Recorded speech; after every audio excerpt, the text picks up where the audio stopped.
Tarumbeta italia katika anga. Like this.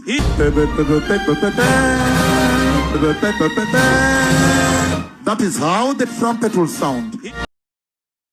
Iko Nini. So jana kulikuwa na like one of the most consequential news for 2027 because jana like I remember like I could not believe like these headlines because the headlines ilikuwa zinasema, wacha tuone kwa NTV, ilikuwa ni breaking news, Aga Khan enters deal to sell NMG. Then ikakuwa Aga Khan Fund for Economic Development SA ACFED announces it has entered into agreement to sell its 100% shareholding in Nation Media Group NMG to Tarifa Limited, which is owned by Rostam Azizi, a Tanzanian businessman with vast interests across multiple sectors, including media.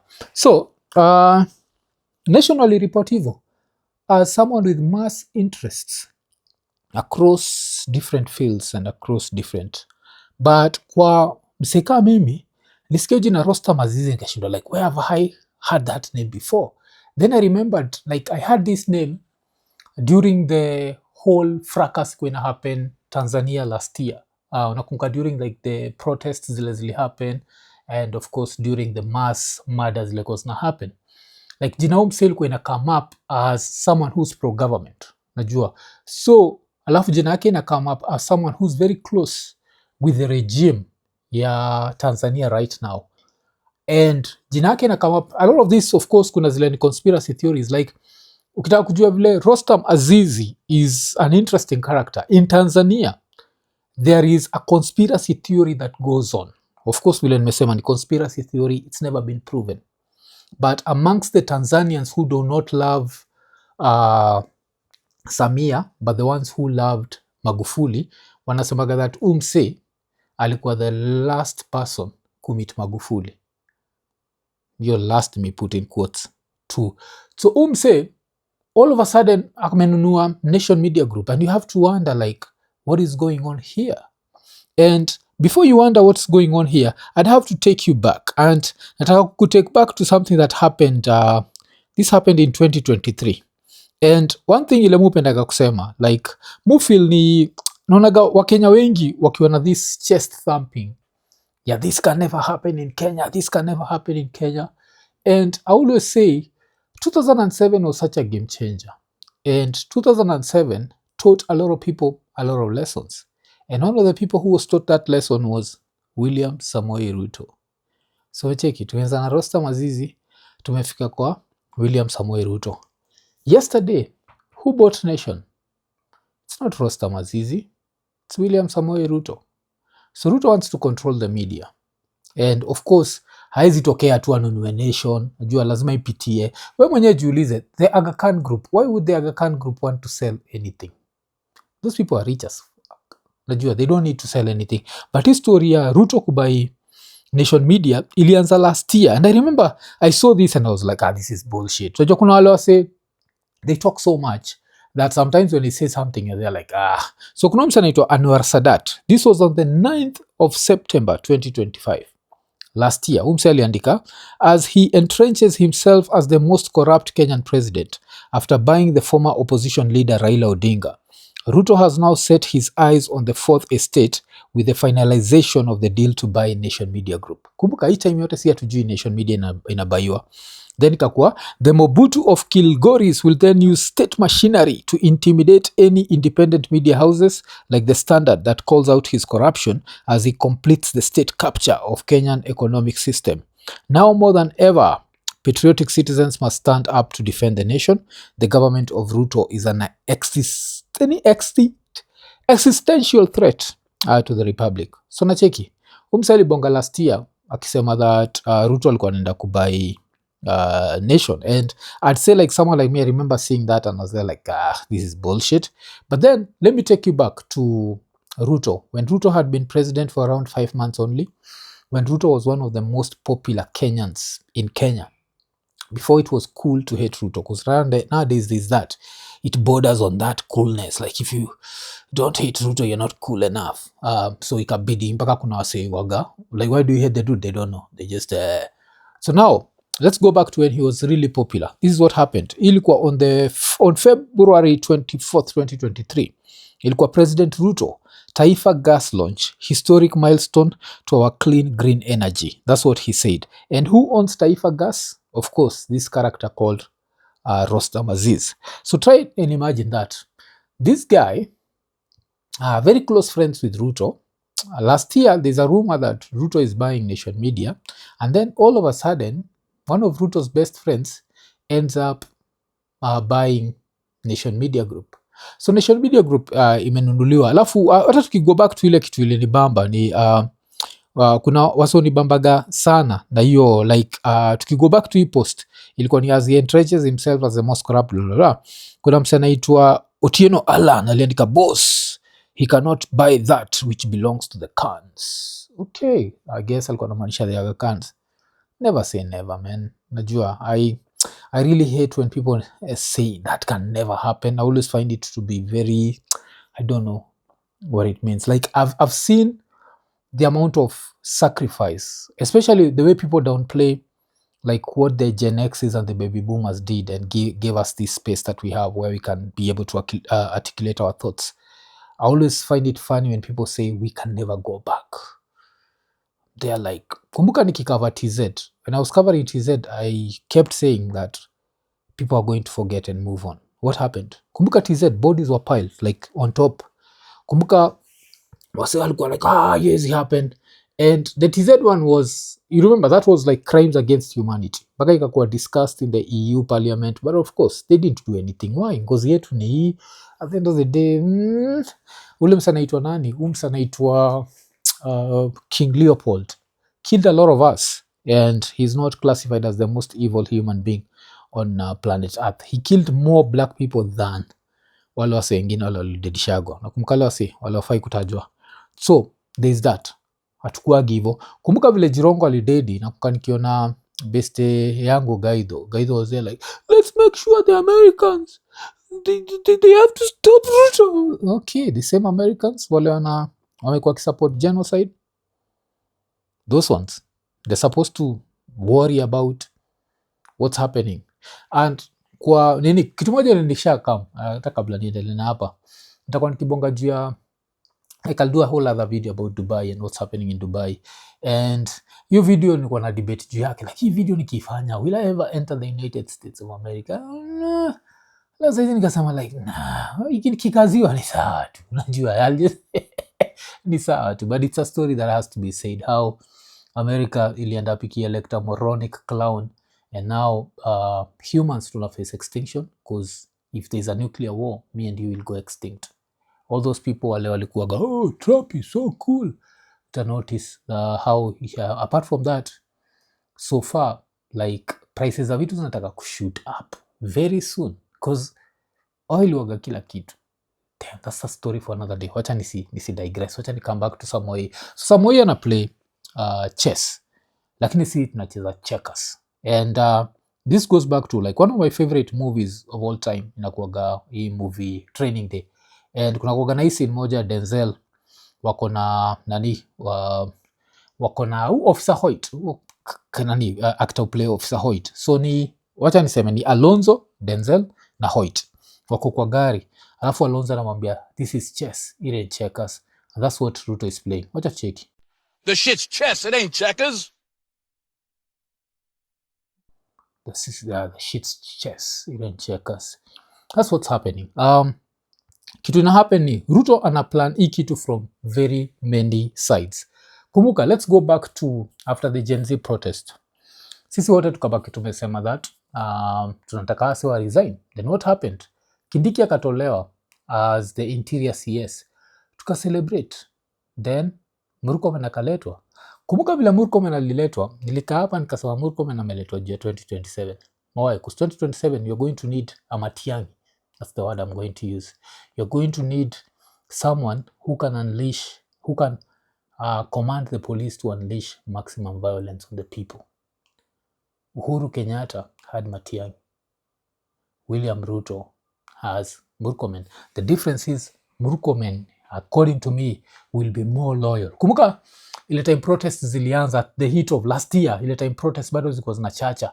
Unakumbuka nani akisema unaweza piga 10, 15 hivi Kishamaliza tunawatetea kotini. Nakumbuka. Now try and imagine there was no power to be protected. So we're talking about this is chess, ile checkers. So kuna hiyo side moja ile like if we decide we are going nowhere, like Kibaki decided, kukumbuka he learned from history, learned from Kibaki. This is what we are going to do. TZ did that shit. Ikakuwa ni what will happen? TZ, everyone moved on. So it can happen here. Anyone who tells you it can't happen here, because I remember hata niliwatch best yangu anaitwa nani? Boni. And I remember wondering like, Boni, you're someone who covered 2007. The amount of confidence you have. Unakuwa Boni akisema kitu kama like Ruto ni one term, hakuna kitu yote, it's written in whatever. And I'm there like, no, there's nothing like that. This is chess, man. This is not checkers. This is not written. This is not like the way you think, like it's that simple. Like just wase wataamka waelect na waende. Umse ukiangalia vitu zote, he's auctioning the country. Every time he talks, he never talks of plans za 5 years. It's always 20-15 years. Ukiangalia hizi vitu zote, I'm not even worried about 2027. I'm worried about beyond 2027. I'm worried about 2032. I'm worried about this dude being president in 2033. That's what. And why am I worried about that? Because I've been in this country long enough to know that when this country is divided, half of the country does not care about justice. When the country is divided, half the country haijaligi juu ya justice. Inakuwaga tu our people won. And that's the reason why until today 2007 bado inakuwaga like controversial. Kiambia wase like Kibaki stole. Zizi, according to Krigler. The same person kiambia like, cheki jo, ubuda anaweza cheza hivyo. Has it happened? It has happened before. And the same way you told those people to forget and move on is the same way you might be told to forget and move on. And now this guy knows the media is very important. And right now, one of the most popular podcasts in the country ni gani? Fixing the Nation. How long till tuanze kuona kina Eric Latif wako pale wako government propaganda? Because they'll have to choose, najua, between a job and government propaganda. The station is not owned by Aziz, Rostam Aziz. The station is owned by William Samoei Ruto. And at the end of the day, you have to discuss, you have to wonder, you have to ask yourself, do I want to sleep hungry? Do I do this shit? And you'll do that shit. And you have worked in the corporate world. You'll do that shit. But wacha tusikize Boni. Kwa sikiza Boni niko zile za, damn dude, you covered 2007. This is very, I'd say, naive. I know, I can guarantee you, Ruto is not the next president. He's not coming back. So there's a bit of apathy among young people on voting. There's not that pickup on let's go register to vote. And we're hoping that there's a mass registration starting the end of this month for like 3 months by IBC, and we hope that the 8 million young people don't have voters cards, they're going to register. But beyond that, in the last election, 10 million Kenyans with voters card did not vote. So there were more people who did not vote than the one who elected Ruto.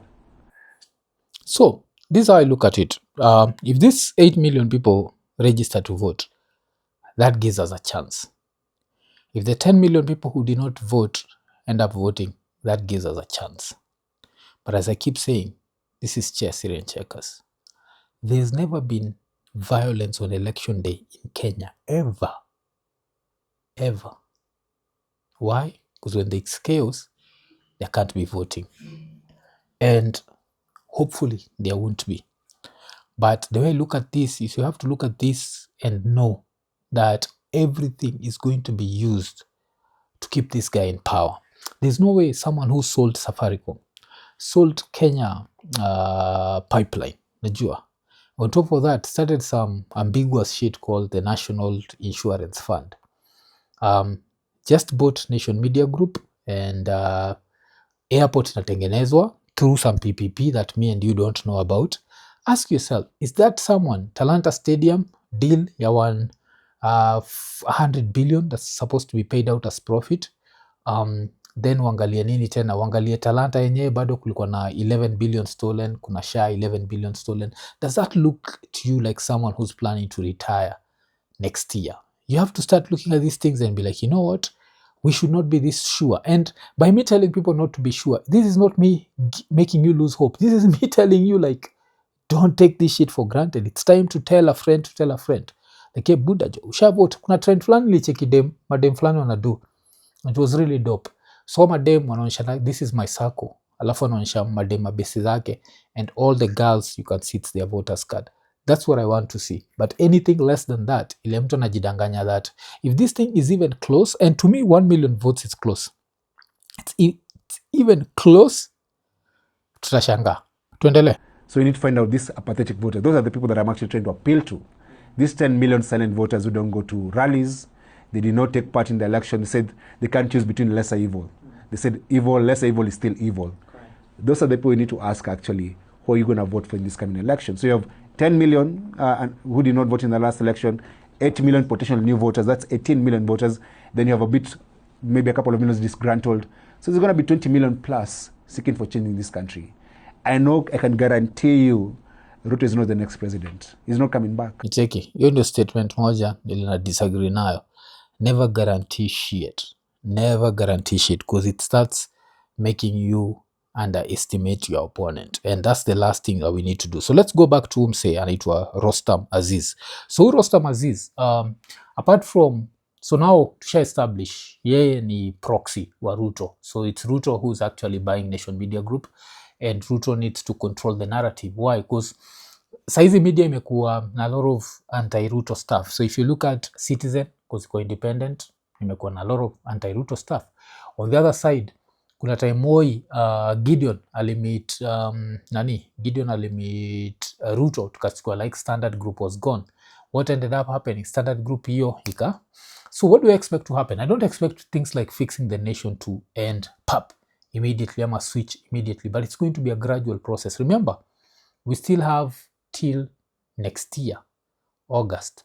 So what's going to happen is they're going to come up with bullshit. Now, the akina Ruto, where they let it criticize, then I'm like, okay, punguza kidogo, punguza. Unacheki. And then before you know it, because that's what Nini, Rostam, like this guy is so in quotes evil that tukikam to stories at he's actually even been mentioned. Vile nimekwambia, alikuwa mentioned kwa stories za Magufuli, like getting rid of Magufuli. But of course, that was a rumor. It's never been needed. Cheki jo, kuna photo yake fulani, of course, after Ruto aingia, ile Ruto amepigilia, I think, some of those expensive sunglasses, some expensive shirt, I guess ni whatever, wakiwa na umse. Ruto I think anytime wakiwa coast. But sasa, umse, like what? Wacha tuangalie nini? Larry Madowo. So Larry Madowo alikuwa ameandika hivi. Azizi, a new majority shareholder of NMG, is close to President Ruto and Samia. Then kaendelea, he needs those relationships for his businesses to survive / thrive. If a headline or story threatens that, then kaendelea. About the purchaser, then kakua Taarifa Limited is owned by Rostam Azizi, an East African businessman, entrepreneur, and economist with experiences across multiple sectors, including media, mining, telecommunications, agriculture, real estate, port facilities, energy, and construction. Then kakwa, with significant experience in East African media, Mr. Azizi was a co-founder and shareholder of the Mwananchi Communications Limited from 2000 to 2006, where he initiated the establishment of Mwananchi, the Citizen, and Mwanaspoti, which was subsequently acquired by NMG. He currently holds interest in Habari Corporation, a media house in Tanzania. Then ikakuwa, we are honored and deeply committed to becoming the majority shareholder of NMG, said Mr. Azizi. NMG is an institution of profound importance to East Africa and will uphold its editorial independence while investing in continued success as the region's leading independent media organization. So what are the few things that I expect to happen to Nation Media Group? All of a sudden, their profits are going to go up. It's just like Sidian Bank. Kubuka Sidian Bank, after Shat Wambue that Sidian Bank was going to be this. What happened to Sidian Bank? The profits went up, I think, by, was it 200% or some shit? It was crazy. Like the profits went up kabisa. So that's what's going to happen. Why? Because kumbuka, Aduale akisema that they'll not advertise on a standard. Why? Because standard ina criticize gava. So what's going to happen? All the advertising, the government is going to go in that direction. And what does that mean? You have to shut the fuck up. Why? Because it's about money.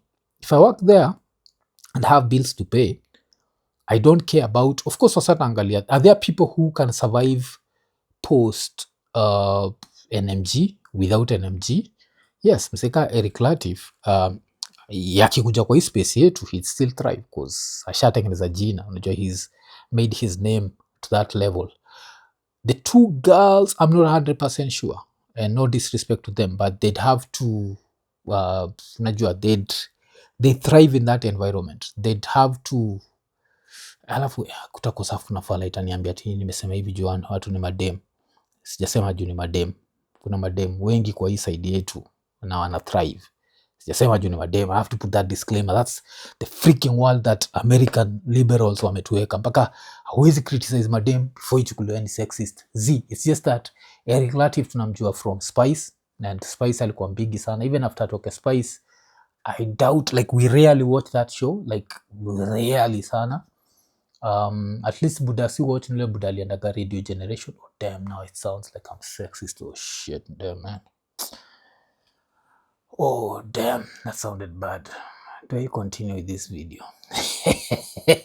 Okay, wacha niendelee. So Rostam Azizi, one of the things leneza sema ni so this is Ruto. So Ruto anataka control like the narrative, because you need people to start, because pia if you come to 2027, we can't go into the election with people believing that he's one term.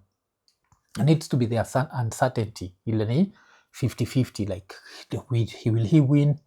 Ama he didn't win. And don't forget that for a very long time, a lot of Kenyans have believed that Kenyan elections are spotless. Najua, nothing wrong. 2007, Kibaki did well in his first term. There's no way he stole in the second. So you're gonna believe that this Raila guy was just an annoying guy, just a sore loser. There's no way he could have Nini. He's never won an election. He was a loser. Kuna sempaka saizi who believe hivyo. They put those posts, oh, he was a loser. They forget that the guys who told you he was a loser were there in his funeral praising him as this patriot. Ask yourself why. Because they know some of those elections zilichezwa. And sasa, jana, kuna ubuda anaitwa nani? Ubuda anaitwa JB Mturi. Alikuwa ameenda, I think it was a Radio Generation. And he ended up talking about how in 2022, Ruto alibaki meet akina Chebukati. And after meeting akina Chebukati, Ruto was very confident that he was going to win the election. So, one thing that you have to understand, this is chess in checkers. To come to the elections, so far tumesikia Rostam Azizi has even, inasemekana anapenda ile gava ingine mpaka kwa stories of abductions, his name was being mentioned. That's how messed up that is. And then, tutoke hapo tuangalia Wicknell Chivuayo. Wicknell Chivuayo is known for what? Election bullshit around Africa. He even messed up South Africa. So, there's that guy. And then you think it's going to be such an easy fight that, since tumesema one term, okay, hakuna kitu za happen. That's the naivety that everyone needs to snap out of. But wacha tusikize umse and ask yourself, why is this JB Mturi guy telling us this story right now? Wacha tusikize. That Friday when I came from Mombasa, and William before I left, he told me he was having a meeting. Yes. In the main house. And there's no reason for me not to disclose. He told me, he himself told me that he was in a meeting. The reason he had because I waited for some time and I sent a message that me, I'm leaving. He came out and told me, sorry, I'm doing this, but we can have a meeting tomorrow. I'm with some 3 gentlemen. Okay. Which ones? He told me himself, I'm in a meeting with Chebukati, Professor Gulia, and Molu. You know who those ones were? Yes. And that was in May 2022 when he called me. Just before, that was a Friday. And the next day, Saturday, so the meeting go late into the night. Before the next day, Sunday, he names Rigathi Gachagua as his running mate. Okay, nasikia hiyo. So I have to wonder like why. Of course kuna sort of sema like but he also met Raila or he also met kuna zile zilikuwa zinamitiwa like this was different. Utasikia vile mse ana explain his story and this of course pia kwa the simple tones itakuwa like Mwafa amelipwa na Ruto kufanya to lose hope ya next year. Telling someone not to underestimate their opponent is not telling them to give up. It's nacheki like you should never underestimate your opponent. You should always prepare. Cheki kile ili happen nikidigress kidogo na US na Iran. Hizi mafala zilijidanganya Iran ni kama Venezuela, zitaenda pale 48 hours alafu zitakuwa zimemaliza story. What's happening right now? Right now what's happening is mimi na wewe bei ya stima inaweza enda juu. Mimi na wewe bei ya chakula itaenda juu. Mimi na wewe like shit whatever is happening right now like damn I don't even know man.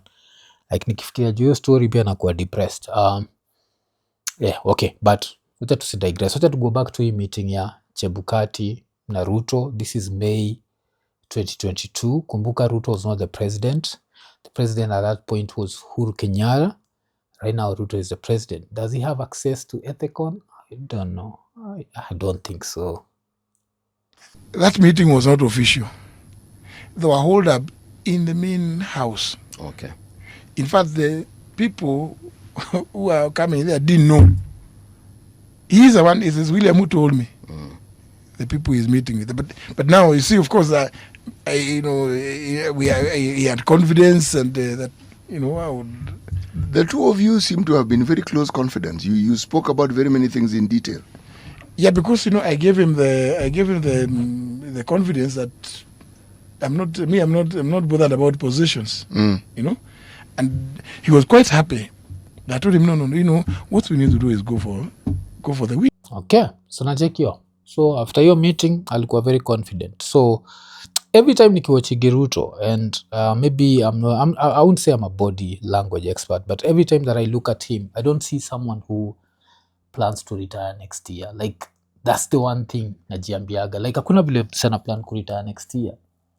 Atakuwa na iba blatantly hivyo. Because this Safaricom thing, that's theft. Kenya Pipeline, that's theft. All this crap tunacheki. All this new airport nini. It's theft. Are they good ideas? They're super good ideas if you put Kenya first. Where unasikia kitu kama hiyo Rironi. Hiyo Rironi, Mau Rironi Road. According to Uhuru, it was 156 billion. You know Uhuru, pia with these people, they used to be thieves. So that shit, I'm sure, according to a patriot, would not cost more than 100 billion. I'm sure. Guaranteed. Yo Mau Rironi. If we had a president who loves this country, it would not cost more than 100 billion. So just know 100 billion is being stolen from that. Then you look at all this crap. So they steal. And you're there wondering, like, what's happening? This person is just supposed to steal and then next year amke tu mwe kujitoa. That's what I personally am there like. So let's go back to msenaitwa to go back to Rostam. So ndio to understand Rostam niliamua like okay, kuna msesheni chanua jua Rostam like a Tanzanian. I was like let me go and check. One of the people I follow ulanafuatiliaga stories za TZ sana. Udem anaitwa Maria Sarungi. So Maria Sarungi ukiangalia post zake on the 29th of August last year alikuwa ameandika ndo baada ya hapa Magufuli akapitia stendi ya basi alafu akapotea, kisha March 17th tukatangaziwa kifo chake, ingawa Humphrey Polepole anasema alifariki ndani ya wiki 2. Jambo tulilosema baadhi yetu tukabagazwa. Rostam bana, ilikuwaje? Inchi na drama nyingi, tutaelewana tu. So Rostam hakuwa anasikizana na Magufuli and Magufuli used to take him as someone corrupt, but somehow someone was able to make peace between them.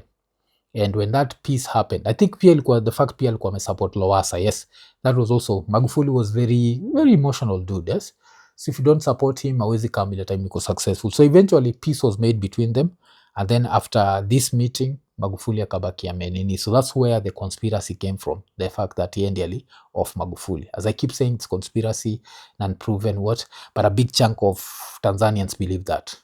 the same way a big chunk of Ugandans believe that Kaguta is a Rwandese, unacheki. So that does not make something true. So let's get that.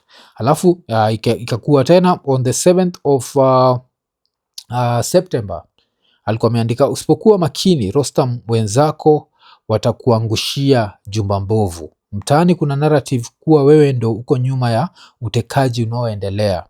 Haya yanasemwa sasa kwa ground vijiweni.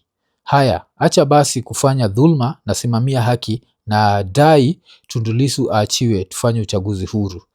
Utakuja kunielewa kama bado, tutaelewana tu. So, hii story kuna shindwa ni story gani?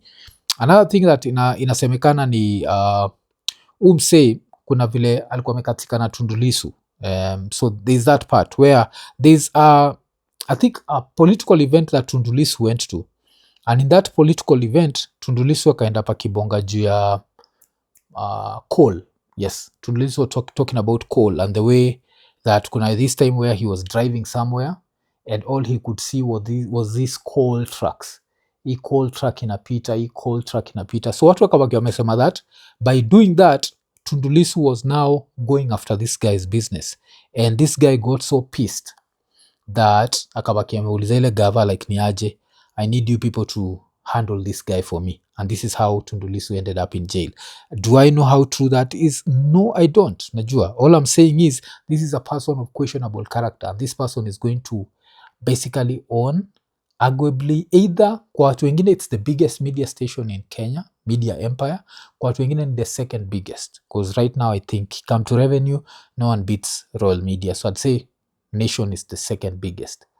Is it really? Because newspapers, we don't buy newspapers, so maybe Radio Africa, okay, hapo maybe nimejipoteza, but hizi kwa the top 3 are the biggest ninis. So wacha tusikize. At some point of course it was the biggest in Kenya, but watu walikuwa wananunua gazeti, tukacha kununua gazeti. Wacha tusikize Tundu Lissu. Haya mambo kwa kutoa mifano ya hapa, hebu tuzungumze ya Mbamba Bay.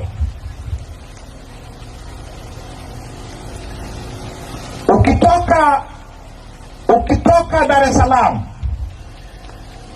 uje Lindi mpaka Mnazi Mmoja pale njia ya kwenda Mtwara, uje Masasi, uende Tunduru na Mtumbo, Songea, Mbinga, uje mpaka hapa,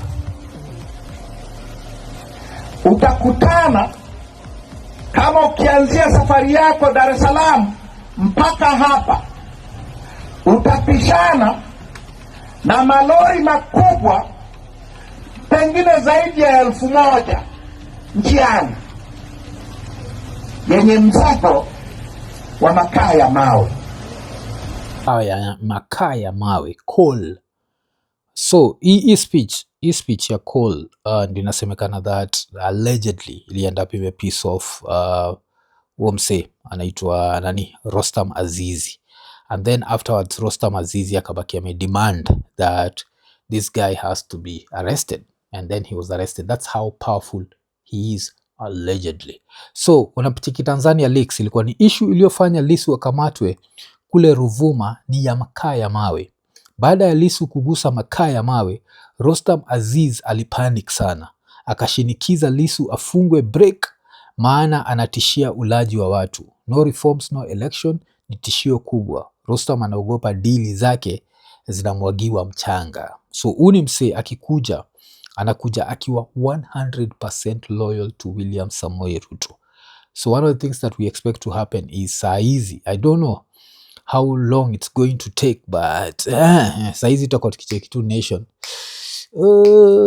Hata usishtuke ukiona like this is an NTV at 7 today, His Excellency William Samoei Ruto. Ataanza zile za KBC. Kama itakuwa kama sio itakuwa zile za mtukufu Rais William Samoei Ruto leo, itakuwa na hiyo nonsense. Tukigo back to stories za umse bado, because you have to look at his political connection, that you're just thinking about the newspaper, but as I keep saying, this is chess, it ain't checkers. Unajua nzafikiria anajua kucheza checkers na chess sijui. It's just a good phrase to use, and I love that movie. Training Day, one of the best movies.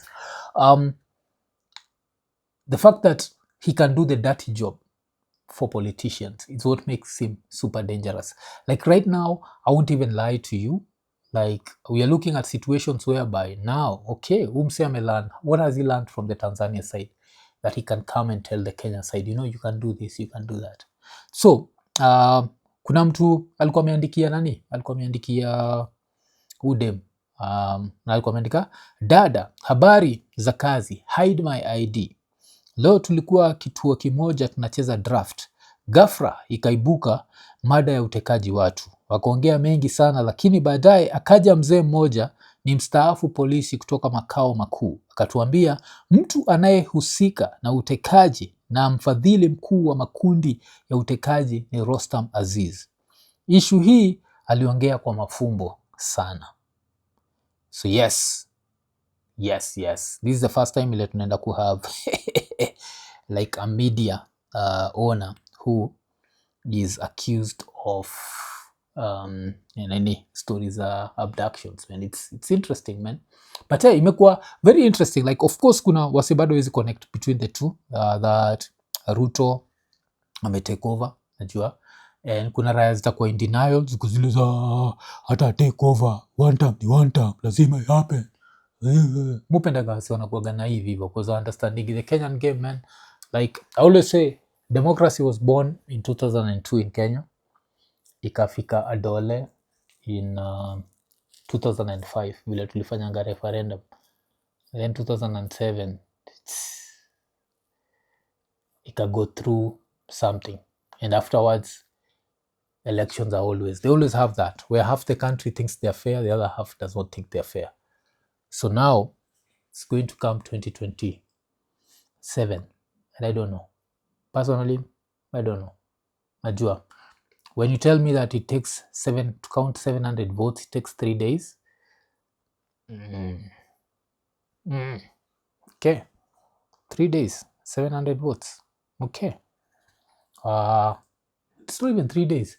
We always go on holiday for a whole week. I think also how, like after elections, who go on holiday for like a whole week, then the winner is announced. Then so this guy who's busy spending pesa yote,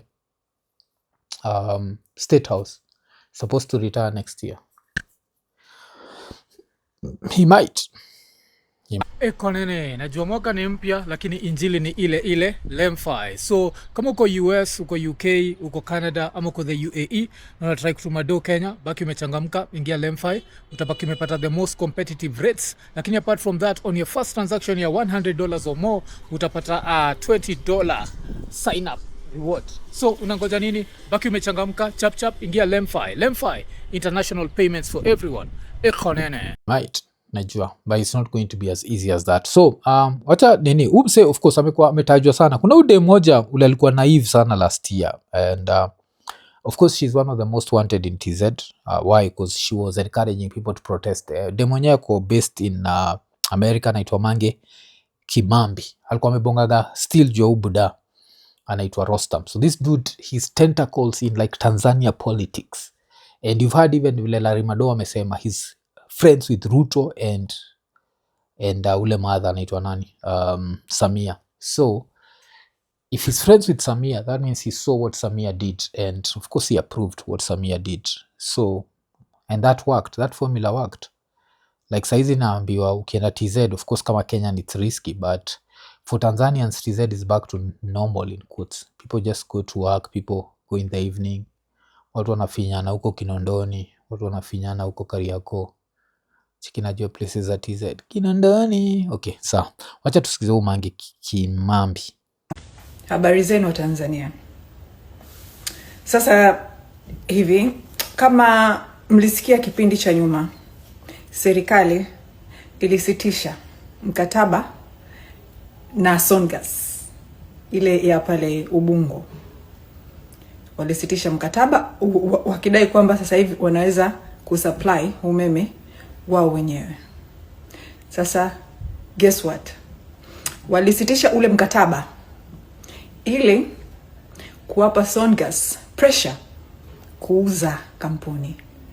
Sasa guess what's happening right now? Sasa hivi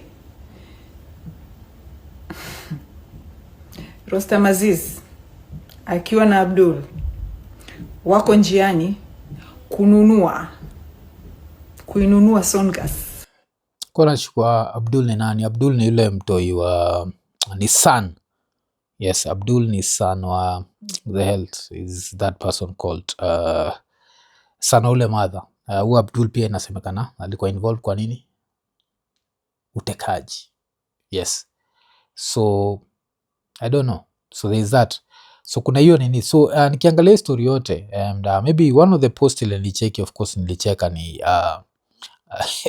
umsanaitwa nani, Sadiq Shaban. Because Sadiq Shaban of course has always been the one guy like you wanaga tricks za Ruto from 1,000,000 kilometers away. So of course alikuwa menini, alikuwa meseti like this meme ya nani inaitwa nani jo Michael Jackson. So alikuwa ameandika William Ruto just bought Nation Media Group with State House budget. Then nacheki jo Michael Jackson up. I don't remember hii video ilikuwa gani. Ilikuwa ni video ya Beat It. I don't remember which video this was. Alafu kakoni and Aga Khan announces the sale of Nation Media Group shares. So yes. So some way amenunua Nation, man.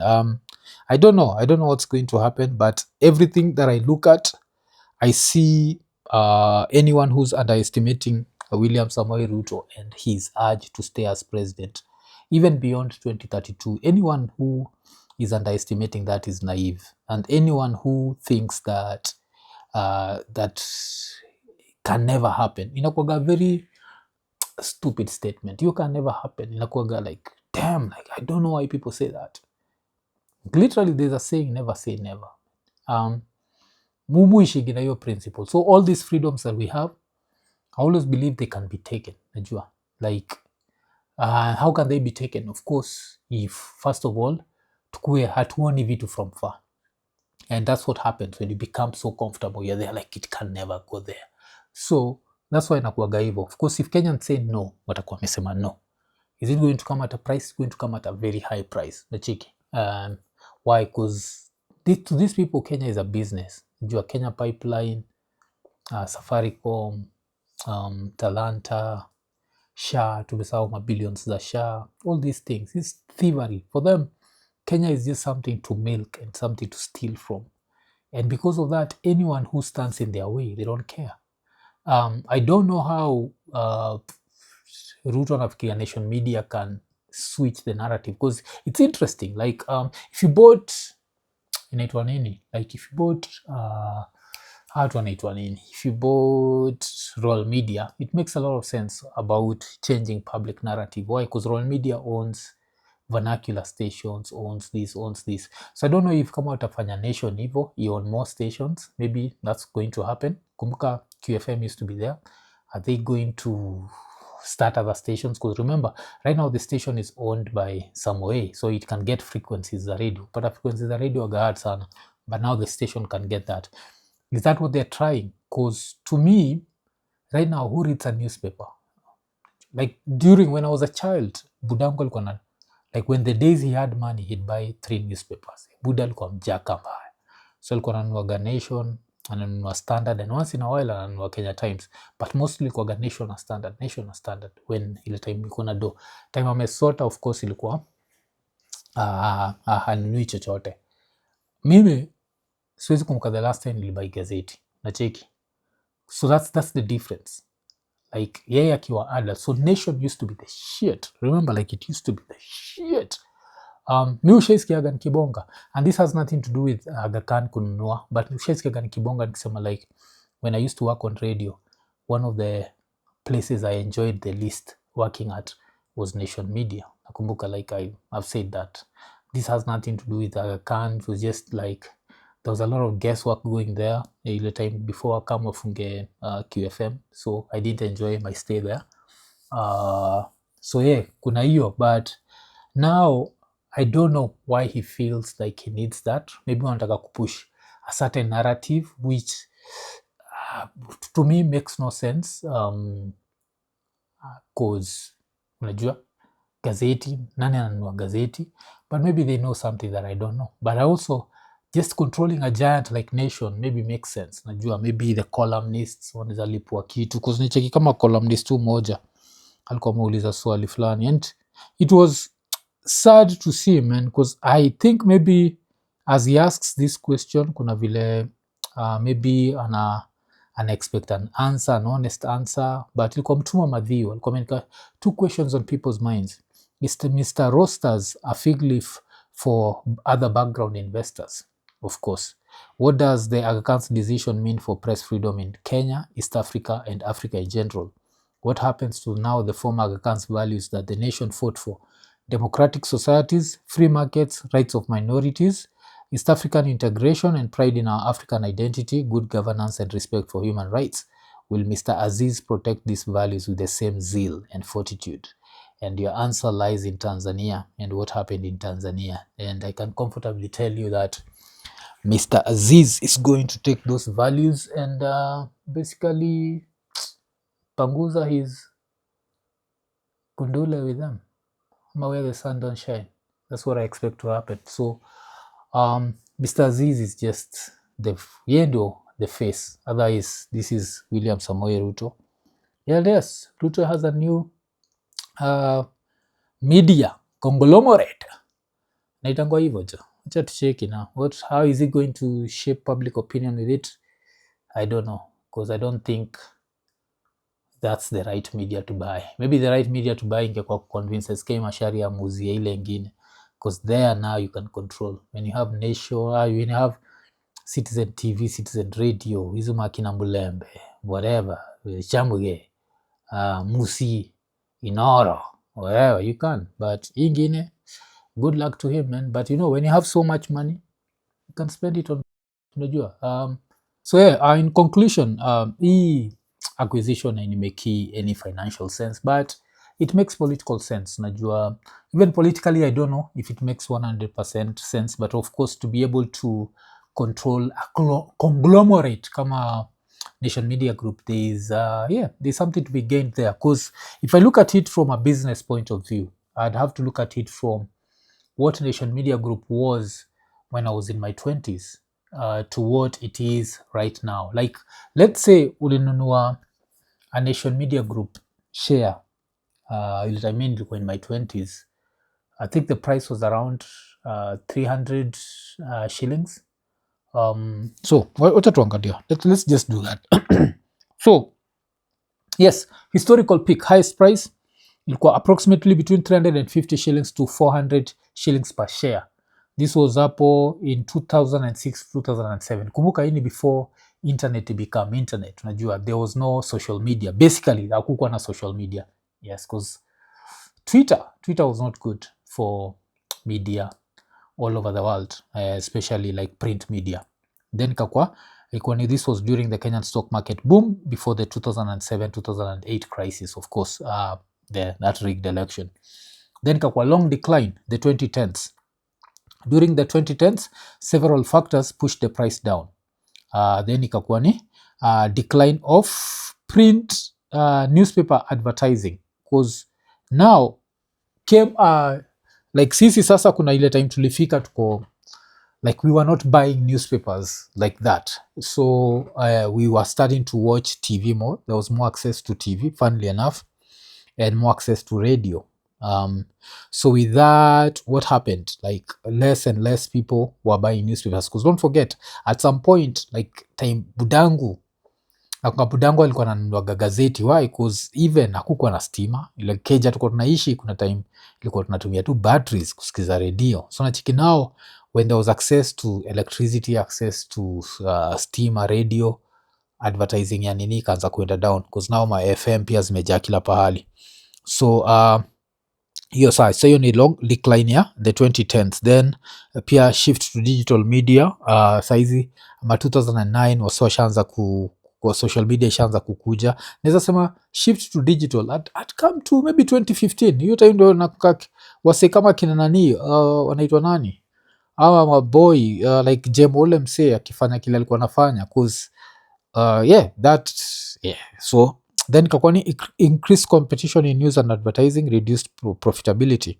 So kumbuka 2006 to 2007 ilikuwa between 350 to 400. By 2010 to 2012 ikaenda 250 to 300. 2013 to 2015 150 to 250. 2016 to 2018 ika decline to 70 to 120. 2019 it play between 30 to 60. Then pandemic and digital transition, the share price fell even further during the COVID-19 impact. Ikakuwa 2020 price ilienda between 20 to 30 bob. 2021 15 to 25, 2022 10 to 20, 2023 10 to 18. Damn. Then the lowest recorded levels ilikuwa approximately 10.05, and this is roughly a 97% drop from the historical peak. Current share price ni 15.70. Hiyo ni February 2026 close. So the market cap size in between 2.6 to 2.7 billion. So let me put it this way. Unajua kuna time maybe ukiput these things hivi kuna maybe mtu hata understand. Let me put it this way. If you had 10,000 shares of Nation Media Group in the year 2006, you had approximately let's put it on the lower side, 3.5 million shillings. So let's put it at 350. Right now, if you maintain those 10 shares, your time haukuziuza, ama tuseme maybe kitu ili happen and you are knocked and you went into a coma and you wake up and it's 2026, 20 years later, those shares that were 4 million shillings, right now they are worth 150,000 shillings. Damn. But somehow kina Ruto wameamua this is the way to invest and this is what to invest in. Aga Khan, of course, I'm sure such losses meant nothing to him, but I don't think Rostam is an Aga Khan. So the only reason they're doing this investment is strictly for political reasons. And yeah, but one thing I can predict is Nation vile nilikuwa nimesema hapo mbeleni, it's going to start making profit. You know why? Because the government has just gotten a new place to advertise on. Advertise on Nation Media Group, sleep at Western Hotel. Iko Nini.